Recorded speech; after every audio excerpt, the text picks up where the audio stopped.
नमस्कार दोस्तों, आप देख रहे हैं हिट मशीन चैनल। दोस्तों, जिस गाने का इंतज़ार था और पब्लिक और जितने भी खेसारी लाल के फैन हैं जो कि इस गाने के लिए तरस रहे थे, ये गाना कब रिलीज़ होगा कब रिलीज़ होगा।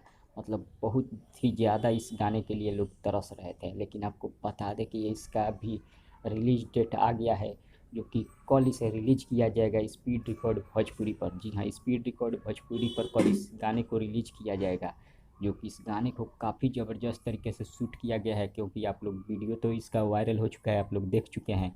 अब कल के लिए जितने भी खेसारी लाल के फ़ैन हैं, कल के लिए एकदम तैयार रहिए। कल सुबह 6 बजे इसे रिलीज़ किया जाएगा स्पीड रिकॉर्ड भोजपुरी पर। यादव राज क्या खूब लिखे इस गाने को, और उतना ही बढ़िया तरीके से इसका म्यूजिक भी दिया गया है, जिसमें आप लोग वीडियो को जो वायरल हुआ था उसमें तो आप लोग देख ही चुके हैं। क्योंकि काफ़ी ज़बरदस्त तरीके से इस गाने को बनाया गया है। तब तक बने रहिए, धन्यवाद।